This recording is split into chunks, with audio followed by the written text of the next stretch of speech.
Ya hari ini kan harus peka. Adik-adik, mahasiswa, mahasiswi, pemuda, milenial, Gen Z itu pun harus peka dengan apa yang ada hari ini. Indonesia emas itu di tahun 2045 itu adalah adik-adik ini yang menjadi garda terdepan nantinya. Kalau seperti saya ini kan nanti 2045 udah tergantikan oleh adik-adik ini juga kan. Tidak untuk kemungkinan hari inilah harus dipersiapkan, hari inilah harus menjemput bola, isinya itu konteksnya ya harus siap. Tidak ada kata tidak siap, harus siap hari ini. Harus siap.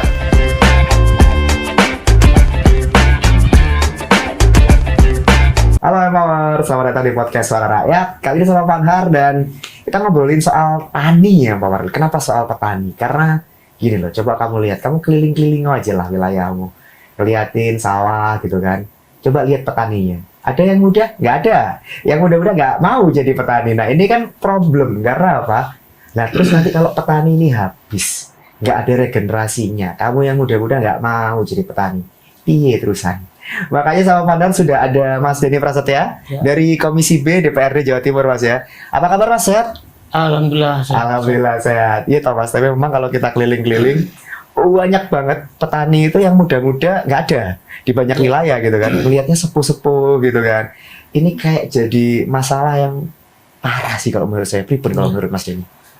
Ya hari ini kan apa yang disampaikan dan diprioritaskan oleh Pak Presiden ya, pemerintah pusat hari ini terkait dengan ketahanan pangan, terkait dengan capaian swasembada pangan, terus bagaimana nanti di tahun 2045 Indonesia emas. Nah, sedangkan negara kita hari ini potensi dari di hasil bumi itu kan banyaknya kan di lahan pertanian, perkebunan. Nah, hari ini pula dengan adanya program pemerintah yang memprioritaskan terkait dengan ketahanan pangan, itu kan ada keterkaitan baik itu pertanian, perkebunan, perikanan, peternakan, macam-macamnya. Nah, kalau kita melihat potensi di Jawa Timur di 38 kabupaten kota terkait dengan pertanian, lahan produktif yang hari ini juga 1 tahun 2 tahun tidak akan bergeser dari lahan produktif menjadi lahan-lahan yang itu pun akan berubah seperti adanya perumahan. Nah, itu kan juga masalah lain lagi itu kan. Benar. Hari ini juga harus perlu berpikir terkait dengan bagaimana bertani itu juga berjangka panjang. Tidak hanya bertani kita 1 tahun, 1 tahun periodik, bahkan tanam padi 1 tahun itu bukan hanya 3 kali, tapi bisa 1 tahun tidak 1 kali, tapi bagaimana caranya untuk berproses dijadikan 3 kali. Bisa, Mas? Bisa, lahan yang mungkin tidak menunggu tanda hujan. Kalau lahan produktif otomatis sudah lahan produktif itu 1 tahun bisa 3 kali. Nah, tapi bagaimana dengan lahan yang tidak produktif? Hanya 1 tahun 1 kali. Setelah itu setelah padi diganti jagung dan kedelai misalkan seperti dan tanaman palawija yang lainnya. Nah, istilahnya juga berpikir terkait dengan bagaimana untuk berjangka panjang cara bertaninya kan. Paling tidak kita harus melihat potensi unsur tanah kan, pH gitu kan, pH-nya harus kita jaga, harus dirawat juga. Jangan sampai nanti kita bertani terus 1 tahun 2 tahun karena terbakar oleh bahan kimia yang lahannya tanahnya tidak diolah dengan kita merawatnya secara otomatis nanti akan mengurangi nilai produksi juga. Nah, teknologinya itu kan yang punya anak-anak muda kalau kayak gitu. Harusnya loh, Mas. Betul. Hari ini kita paling tidak ada dari misalkan riset ya, riset baik itu di semua tingkatan. Ada pemerintah daerah, entah itu kabupaten kota, provinsi, bahkan di pusat. Hari ini pula paling tidak juga ada supporting atau dukungan dari teman-teman akademisi. Oh, kampus-kampus juga ikut terlibat Universitas-universitas. Wow. Untuk meriset juga melihat potensinya dipetakan. Misalkan di Jawa Timur 38 kabupaten kota, apa saja sih potensinya? Misalkan ada di Kabupaten Jember, udah di Jember itu ada ada universitas yang basicnya itu mengarah kepada pertanian, udah kerjasama sudah Iya, iya, iya. di pertaniannya. Di Jawa Timur tuh di Jember ada 31 kecamatan. Nah, 31 kecamatan dipetakan potensinya di kecamatan 1 sampai 31 apa saja. Kan itu. Sekaligus paling enggak juga ada terintegrasi dari dunia pertanian. Kalau hari ini kita instruksi dari pemerintah pusat itu terkait dengan program prioritas ketahanan pangan, capaian swasembada pangan, terus bagaimana 2045 itu Indonesia emas. Nah, di situ paling enggak kalau kita kerjasama dengan universitas-universitas, teman-teman akademisi, itu kan banyak mahasiswanya. Harusnya kan begitu. Iya kan? Iya. Yang kemungkinan juga tidak ada bukan hanya mahasiswa itu ada di Kabupaten Jember saja, tapi tersebar nantinya. Betul. Tersebar, sekaligus juga kalau memang itu mahasiswa-mahasiswinya adik-adik itu ada di pribumi di Kabupaten Jember, sekaligus bagaimana nanti di Kabupaten Jember itu juga terangkat. Nah, sekaligus nanti juga untuk jangka panjangnya itu juga terfikirkan. Masalahnya nih Mas Deni, kampusnya sudah kerjasama nih. Mahasiswanya waktu masih kuliah mau nggak mau kan lagi belajar soalnya. Iya. Begitu lulus jebret daftar bank aja lah, adem kerjain. Lah ini kan akhirnya kayak rantainya masih belum utuh gitu loh Mas. Iya, hari ini pula kita kan harus pahami dengan program prioritasnya pemerintah pusat Pak Prabowo dengan Pak Gibran ini kan nggak usah jauh-jauh kita berpikir dengan adanya koperasi merah putih. Iya. Koperasi merah putih, satu desa satu koperasi. Apa sih tujuannya? Kalau kita cerna, kalau kita amati bahwasanya oh iya ternyata koperasi merah putih itu dihadirkan itu pun bukan hanya di kabupaten, bukan hanya di provinsi, tapi di pemerintahan paling di akar. Desa langsung. Di desa kelurahan. Betul. Nah, apa tujuannya sekaligus nanti kalau sudah hadir koperasi merah putih satu koperasi itu, ya jelas sudah meningkatkan ekonomi, jelas. Mengurangi pengangguran, betul. Mengurangi kemiskinan. Setelah itu, untuk apa sih koperasi merah putih? Lah, hadirnya koperasi merah putih satu koperasi itu untuk permodalan. Oh, supaya Iya kan? petani ini nggak kesandra pemodal. Betul. Ya. Jadi koperasi itu bukan hanya di bidang UMKM, koperasi, pertanian, semuanya kan. Yang ada potensinya yang ada di desa dan kelurahan tersebut. Oke, karena memang kalau kita bicara modal itu salah satu keluhan para petani ya. Betul. Oke, jadi sebenarnya visi dari pemerintah ini sudah pas sebenarnya Mas ya.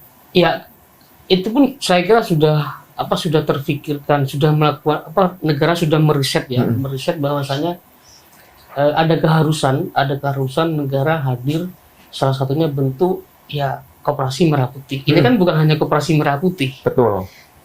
Hadirnya makan bergizi gratis. Itu kan bagi adik-adik SD, SMP, SMA, terus ibu-ibu hamil gitu kan. Nah, tujuannya sekaligus memberikan makan bergizi gratis itu, sekaligus juga ada perputaran ekonomi juga di sana.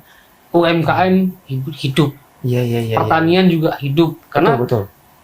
Nasi itu pun juga dari padi gitu kan. Benar. Lauk pauknya dari mana gitu kan? Dari sayuran misalkan. Sayuran itu juga dari pertanian juga, dari perkebunan. Berarti ini harusnya kalau kayak gitu Gen Z, millennials nggak perlu khawatir jadi petani lah, wong marketnya udah ada. Sebetulnya peluang hari ini kalau melihat dari potensinya pergerakan ekonomi yang ada di paling akar itu, peluangnya ada di Gen Z ataupun di adik-adik yang milenial itu, pemuda itu. Betul. Kenapa? Karena kesehariannya kan pegang kayak gadget gitu ya, terus Android, HP, terus dunia kayak googling gitu kan, udah mereka kuasai. Iya. Apalagi kalau sudah diterapkan, misalkan ada teman-teman yang punya ide ataupun gagasan bagaimana kalau seandainya bikin kayak aplikasi gitu kan. Betul. Market yang lewat online. Nah, itu dia. Sayuran, sembako, macam-macamnya. Itu menarik sih Mas. Cuman bisa jadi ya. Ini kan kalau saya ngobrol sama teman-teman saya nih ya, yang punya rumah di desa, yang keluarganya petani. Kenapa kamu nggak nerusin jadi petani? Angel, pupuk langka, pupuk subsidi angel. Jadi kayak mereka itu khawatir nggak cuan gitu loh Mas, nggak untung. Hari ini negara kita udah memprotek bahwasanya ada 4 hal terkait dengan infrastruktur yang mengarah kepada jalur pertanian. Terus setelah infrastruktur mengarah kepada peralatan, ya kan? Setelah peralatan itu pun juga disiapkan kayak pupuk sudah berlimpah hari ini. Setelah itu juga yang keempat adalah harga dari hasil panenan seperti padi kan sudah menjadi ketetapan itu 6.500. Nggak mungkin di bawah itu gitu kan. Bahkan saya melihat potensi di bawah itu sudah di 4 hal itu sudah digencarkan. Loh, Cuma yang hari ini memang yang butuh proses sentuhan itu mengarah kepada jalur infrastruktur ya, jalur ke pertanian. Loh, ya kan? Karena dianggarkan sekarang, kemungkinan di tahun yang akan datang baru realisasi. Nah, tapi sebenarnya sudah enak loh ya Pak War. Kamu tuh kalau yang punya sawah ya atau keluarga petani, lanjutin. Kenapa? Negara sudah hadir ya Mas Denny ya. Betul. Pertanyaan Fakar masih banyak nih soal pertanian ke Mas Denny. Tapi jangan kemana-mana, tetap di podcast Suara Rakyat ya Pak War.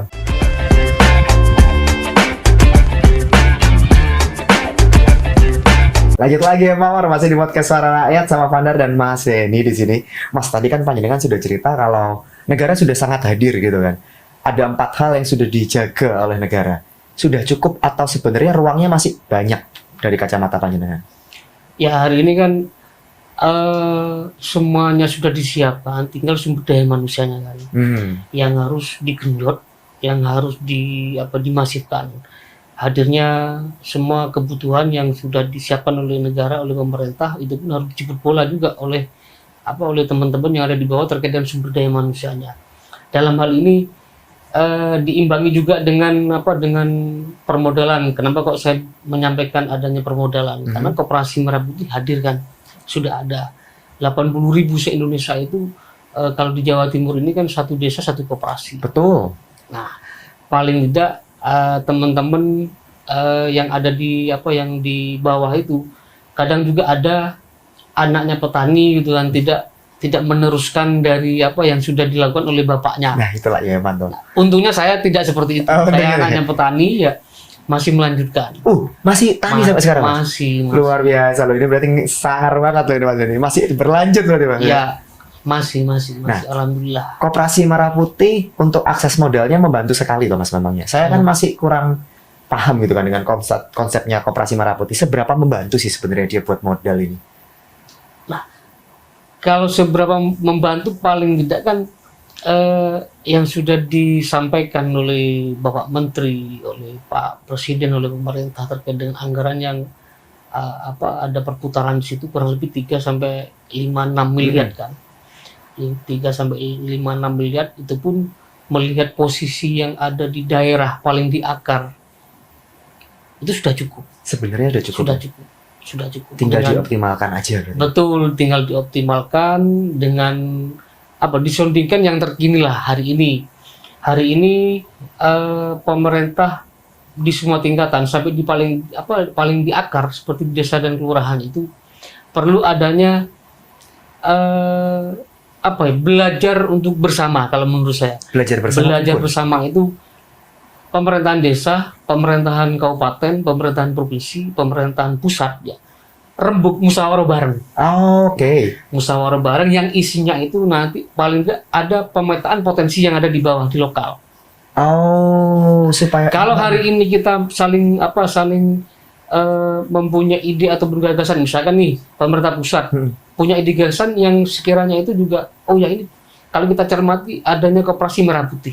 Itu kan tujuannya kan biar mereka yang di bawah itu kan juga berpikir apa yang harus kita lakukan. Nggak asal juga. Kalau kita hanya misalnya pemerintah pusat sudah punya ide gagasan seperti itu, tapi yang di bawah apa sih koperasi ini? Kan gitu.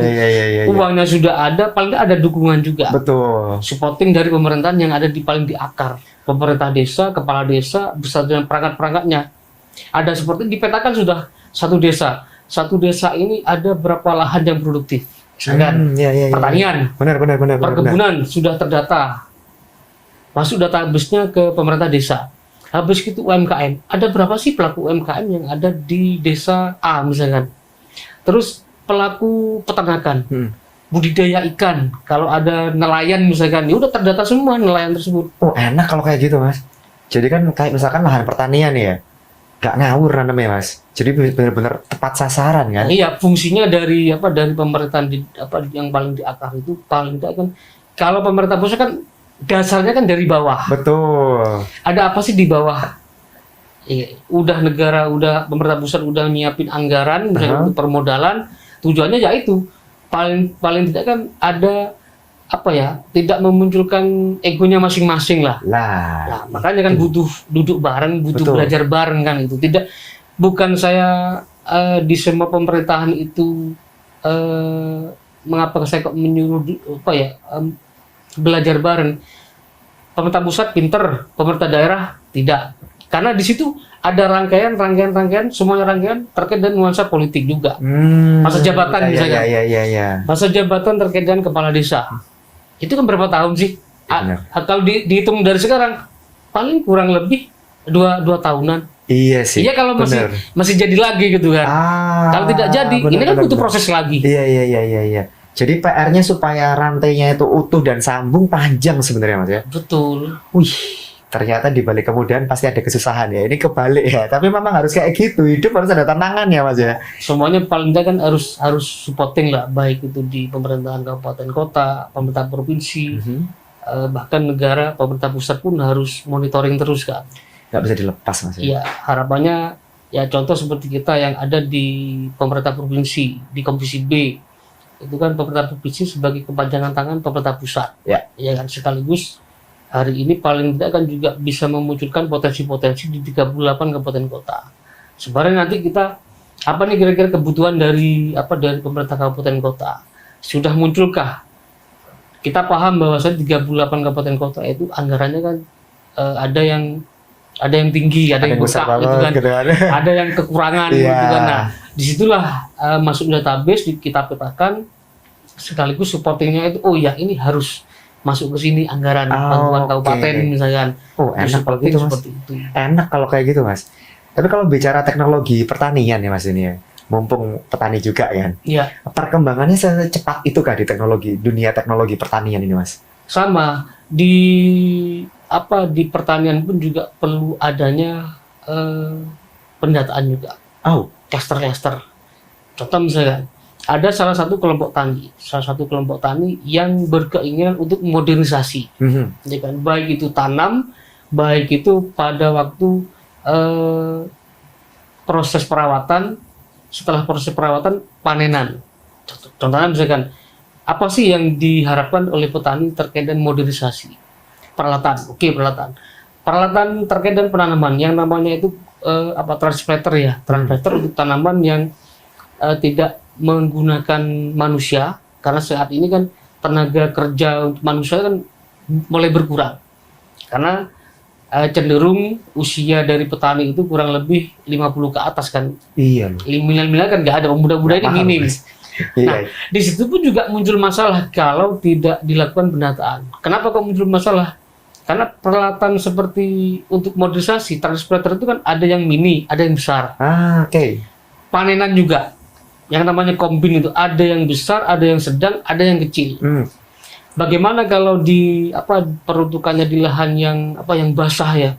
Otomatis itu pun juga akan mempengaruhi kesulitan proses pada penanaman dan panenan. Jadi harus berimbang. Seandainya nih pemerintah pusat sudah menyiapkan di Kementan misalkan, menyiapkan peralatan modernisasi terkait dengan penanaman, terkait dengan perawatan, terkait dengan panenan, itu pun harus ditunjukkan bahwasanya peralatan ini speknya harus yang seperti apa.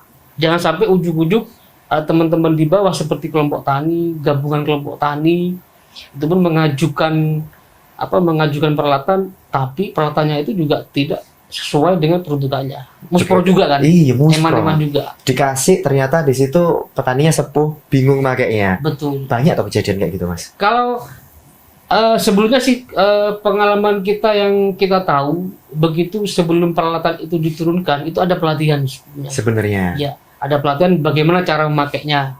Terus bagaimana cara menggunakannya. Setelah itu misalkan panenan, kombin, itu pun besar yang kayak Itu kayak traktor gitu kan, masih gede itu kan. Traktor tapi kayak ini yang apa yang bisa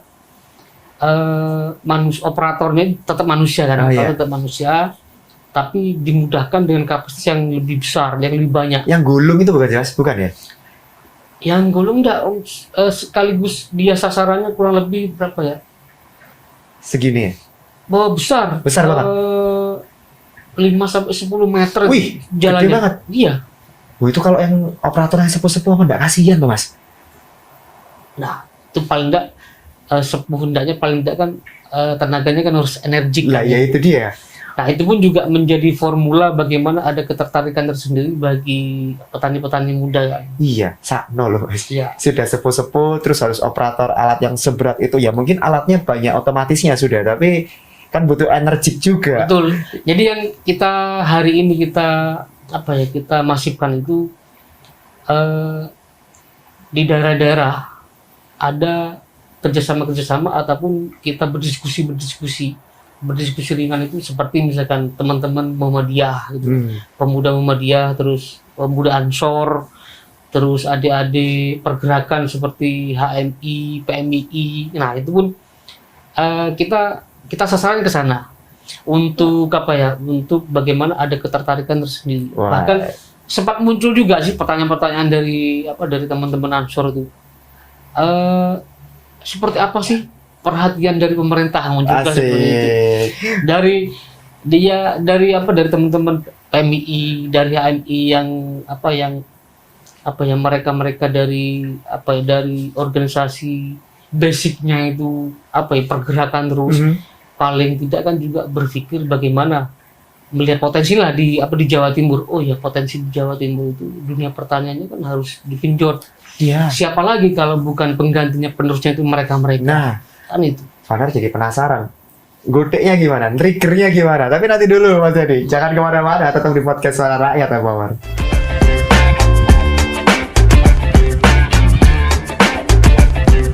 Lanjut lagi ya Mawar. Tadi kita udah bahas di soal masalahnya gitu kan. Dan Mas ini juga sempat spill sudah mulai godek gitu kan. Ya. Trigger teman-teman pergerakan. Supaya mereka juga mau jadi petani. Karena Ya. memang butuh kan Mas. Betul. Iya Mas triggernya. Gimana godeknya Mas? Ya, jadi teman-teman organisasi baik itu dari kepemudaan Muhammadiyah, pemuda Ansor, ada di pergerakan PMI, GMNI, HMI, BEM macam-macamnya itu kan sukanya kan nongkrongan. Benar. Nongkrong diskusi. Iya. Jangan sampai diskusi itu pun juga muspro, melihat potensinya yang ada di seputaran kita. Kita berkaca bahwasanya nanti kita ini kemana sih? Kan itu setelah kuliah, setelah kita menempuh di perguruan tinggi, kita kemana? Pasti Itu. akan kembali ke daerah kita masing-masing. Betul.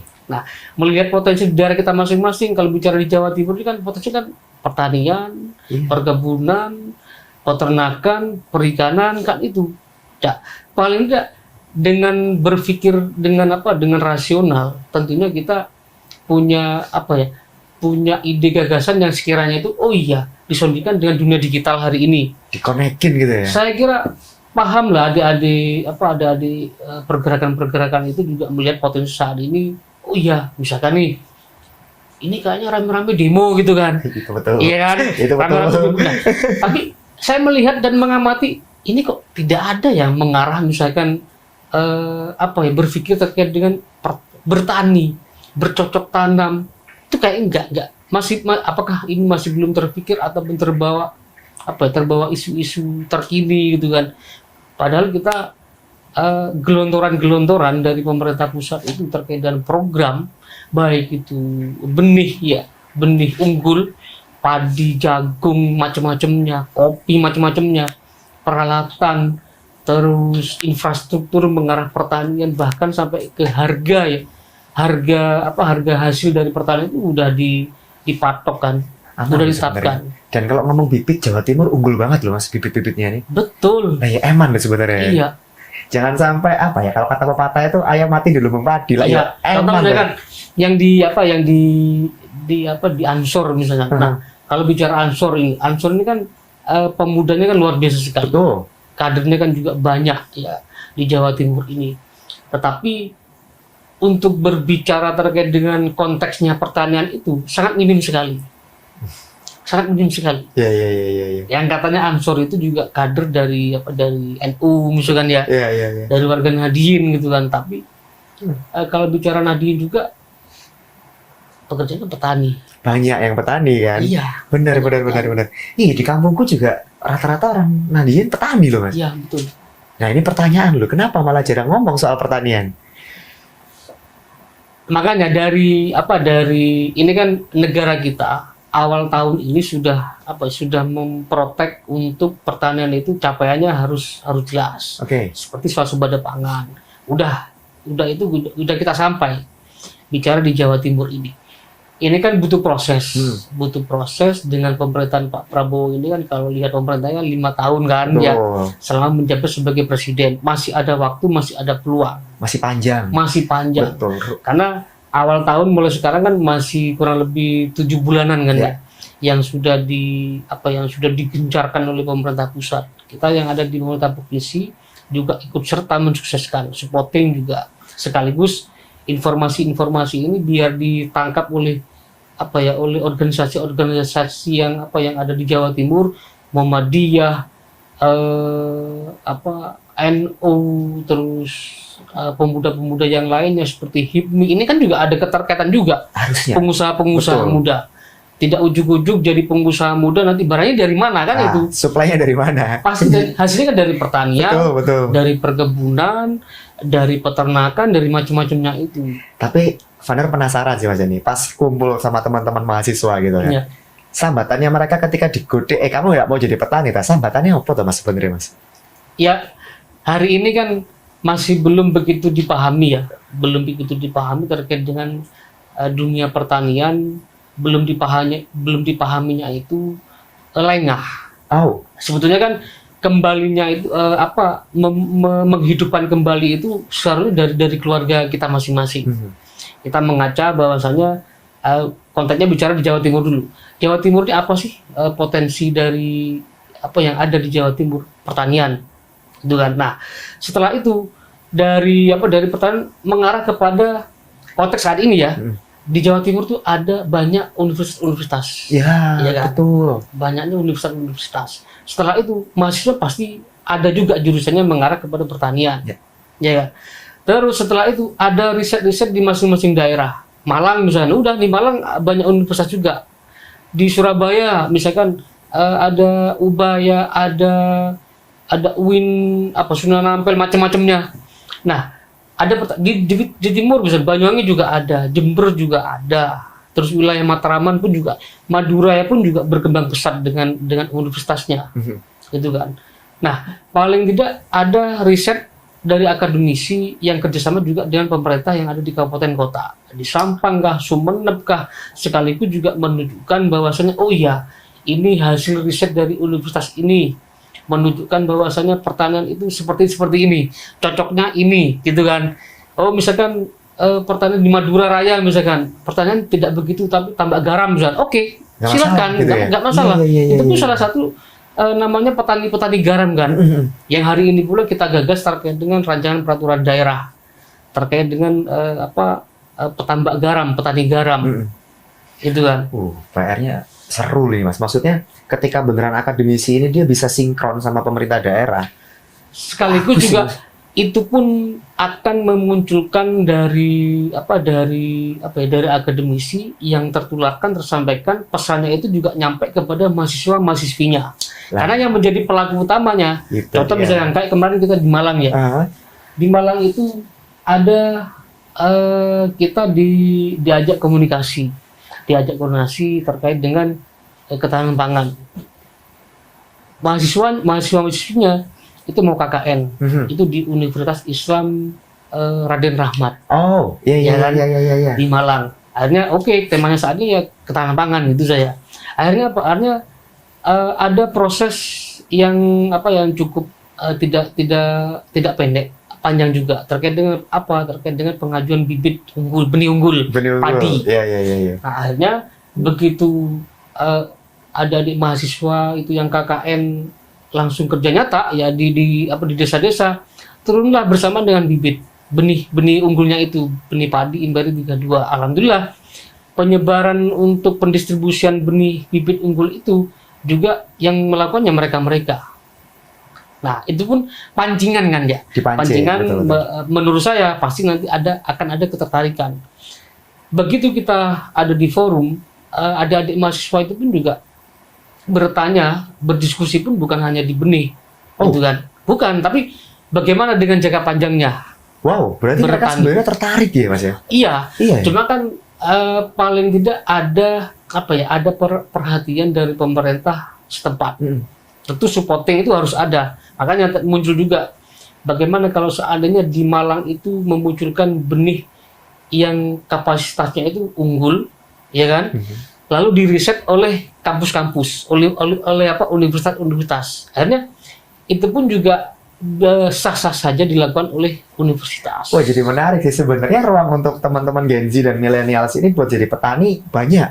Betul. Karena dibantu pemerintah juga. Ya. Kampus mulai riset juga ya Mas Iya. Yeni ya. Kalau gitu terakhir nih Mas Yeni, pesan buat teman-teman Gen Z sama millennials nih Mas, supaya mereka mau terjun, mau main ke sawah gitu Mas, biar ada regenerasinya. Pripot Mas Yeni, monggo. Ya hari ini kan harus peka.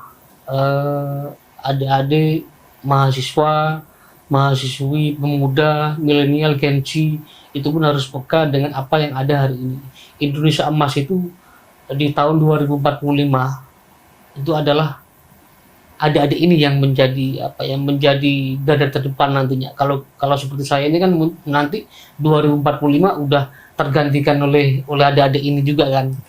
Tidak untuk kemungkinan hari inilah harus dipersiapkan, hari inilah harus menjemput bola, isinya itu konteksnya ya harus siap. Tidak ada kata tidak siap. Harus siap hari ini. Harus siap. Kenapa harus siap? Lo udah dibantu banyak lo ya. Betul. Dibantu banyak, pemerintah sudah memastikan kalau kamu jadi petani cuan. Udah nggak perlu takut lagi. Harga udah dijaga. Gitu ya Mas Iya, ya? betul. Harus kamu share. Episode ini tuh harus kamu share kemana-mana nih. Empower. Kenapa? Biar banyak yang tahu kalau jadi petani itu sekarang nggak soro. Kalau dulu kan mau jadi petani Mas ya, Iya. karena rugi katanya.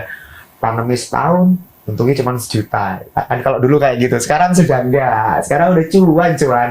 Makanya harus kamu share seluas-luasnya episode kali ini. Dan jangan lupa kamu like sama subscribe. Karena masih banyak episode podcast Suara Rakyat lain yang bisa kamu tonton. Dan kamu dapat insight yang bagus-bagus. Terima kasih Mas Denny. Insight-nya soal pertanian Fadar jadi tahu cuan terjadi jadi tadi ya. Sekali lagi terima kasih Mas Denny. Empower, Fadar pamit. Mas Denny juga pamit. Have a good day. Bye-bye.